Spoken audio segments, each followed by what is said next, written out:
दोस्तों, वो महज मेरा कोई ख्वाब था या हकीकत जिसे मैं आज तक भूल नहीं सका।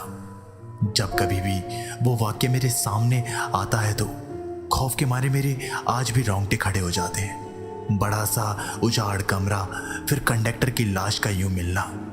अगर वो ना होता तो शायद हम सब भी उस कंडक्टर के साथ अपनी जान से हाथ धो बैठते। लगभग 20 साल पहले की बात है। मैंने अपने परिवार के साथ जयपुर घूमने का कार्यक्रम बनाया। क्योंकि हमारे लिए ये प्लानिंग अचानक हुई थी तो हमें जल्दबाजी में बस का सहारा लेना पड़ा। उस बस में और भी यात्री थे, खासकर बुजुर्गों की संख्या ज्यादा थी। हमारे जैसे केवल एक ही फैमिली थी। बस में यात्री भी कम ही थे क्योंकि बस भी थोड़ी उजाड़ थी, इसलिए शायद उसमें ज्यादा यात्री नहीं बैठे होंगे। करीब रात के 8 बजे बस अपने गंतव्य की ओर रवाना हो चली। हम तीनों अपनी अपनी सीटों पर टेक लगाकर बैठ गए।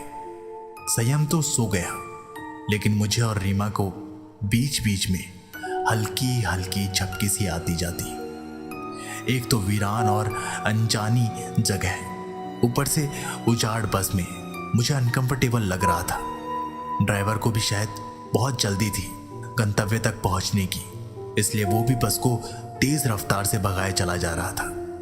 अंदर से डर भी लग रहा था कि कहीं वो बस को ठोक ना दे, क्योंकि अंधेरा घना था। साथ में सुनसान सड़क के किनारे जिन पर ना कोई घर दिख रहा था और सड़क पर भी इक्का दुक्का वाहन ही दिखाई दे रहे थे। कुछ बुजुर्गों ने ड्राइवर को टोका भी कि बस की रफ्तार जरा धीमी करो।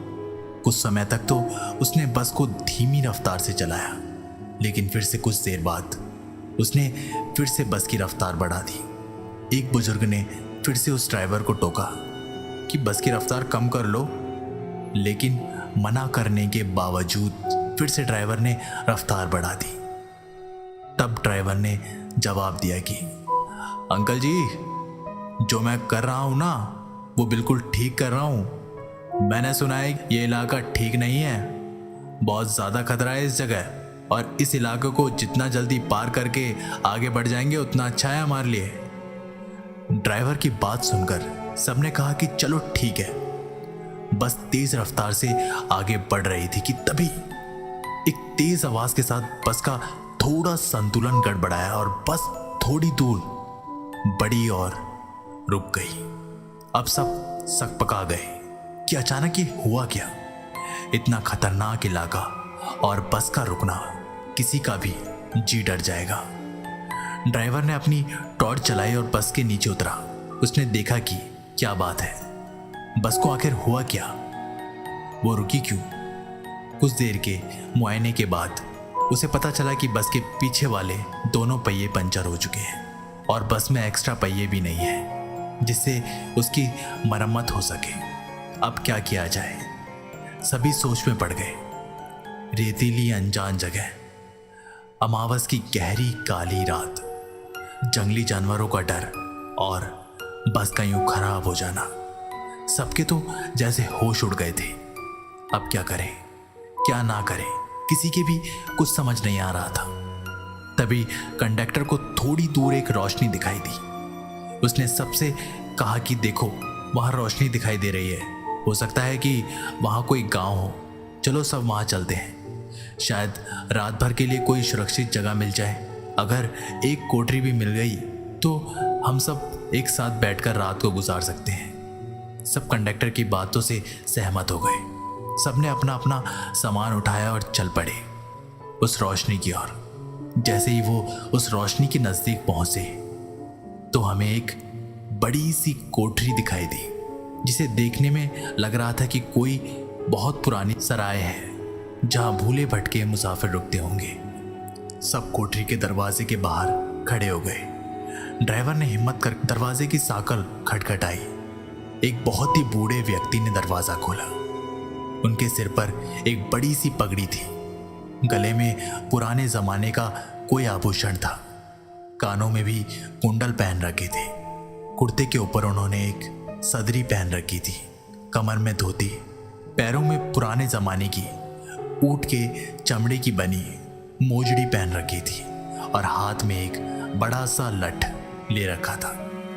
वो और उनका पहनावा बहुत ही अजीब लग रहा था। तभी कंडक्टर ने बड़ी हिम्मत करके कहा, ताऊसा, बस पंचर हो गई है। हम सबको रात गुजारने के लिए अगर आपकी कोठरी में थोड़ी जगह मिल जाती तो बड़ी मेहरबानी होती। उस कोठरी के मालिक बोले, डरने की जरूरत कोन्या, ये सराय तो मैंने भूले भटके मुसाफिरों की मदद के लिए ही बनाई है। आप सब लोग भीतर पधारो। कंडक्टर बोला, बहुत बहुत धन्यवाद ताऊसा, बड़ी मेहरबानी जो इस अनजान जगह में आप हमारी मदद करने को राजी हो गए। चौधरी सुमेर सिंह बोले, इसमें धन्यवाद की क्या बात है, ये तो हमारा फर्ज है। हमारे को बहुत खुशी हुई जो आप लोग हमारे यहाँ पधारे। ये रहा पानी से भरा मटका, इस बड़ी सी डलिया में पूरियाँ रखी है और उस बड़ी सी बटलोही में आलू की तरकारी होगी। ये रहे पत्तल और आप सब अपना खाना परोस लीजिए। महिलाएं धन्नों के पास चली जाएं और पुरुष मेरे साथ आ जाएं। जल्दी से सब खाना खा लो और जिसे बाहर का काम निपटाना हो वो अपना निपटाए, क्योंकि 12 बजे के बाद कोई भी बाहर नहीं निकलेगा और ना मैं किसी को बाहर निकलने दूंगा और कोई भी इसका कारण नहीं पूछेगा। सबके पास अपनी अपनी हाथ घड़ी होगी, समय के अनुसार काम करके सोने के लिए लेट जाओ। ये रहे कंबल, सब बिछा लो। हम सब ने चौधरी सुमेर सिंह की सारी हिदायतों के अनुसार काम किया और कंबल बिछाकर लेट गए। जिनके पास अपने शॉल और चादर थे वो सब ओढ़कर लेट गए। क्योंकि मेरे पास ओढ़ने वाला बड़ा कंबल था इसलिए मैंने बेटे को अपने साथ सुला लिया और मेरी पत्नी औरतों के साथ अपना शॉल ओढ़कर लेट गई। चौधरी जी ने एक बार फिर सबको बाहर न जाने की हिदायत दी और सबको सोने के लिए कहा। लगभग 12 बजे के बाद न जाने कंडक्टर को क्या सूझी, उसे बीड़ी पीने की तलब लगी और वो बाहर जाने लगा। चौधरी जी ने उसे बहुत रोका लेकिन वो नहीं रुका। कंडक्टर के बाहर जाने के बाद चौधरी जी ने जल्दी से कोठरी की किवाड़ बंद की है और साथ में पटरे की मदद से किवाड़ को मजबूती से बंद कर दिया कि कोई भी भीतर ना आ सके और सारे रोशनदान और खिड़कियों को भी बंद कर दिया। कुछ देर के बाद बाहर से बहुत बुरी तरह डरावनी आवाज़ें आने लगी। साथ में कंडक्टर की भी आवाज़ें सुनाई थी। वो चिल्ला चिल्ला कर बचाओ बचाओ चिल्ला रहा था। कोठरी के कुछ लोग कंडक्टर की मदद के लिए बाहर जाने लगे लेकिन चौधरी ने उन्हें सबसे ये कहकर रोक दिया कि अगर सब बाहर गए तो सर्वनाश हो जाएगा। वो शैतान अगर भीतर आ गया तो हम सब में से कोई जिंदा नहीं बचेगा। सब अपनी जान के विषय में सोचकर पीछे हट गए। फिर चौधरी ने सबसे कहा कि सब अपनी अपनी जगह पर लेट जाएं और उनकी बात मानना हम सब की मजबूरी थी। हमने सबने वही किया जो चौधरी जी ने कहा। एक आध घंटे बाद सबको नींद आ गई। हम सब सुबह जागे तो वहां का मंजर देखकर दंग रह गए। हम सब रेत पर लेटे थे और वहां से कोठरी गायब थी। केवल हम लोगों का सामान ही पड़ा था।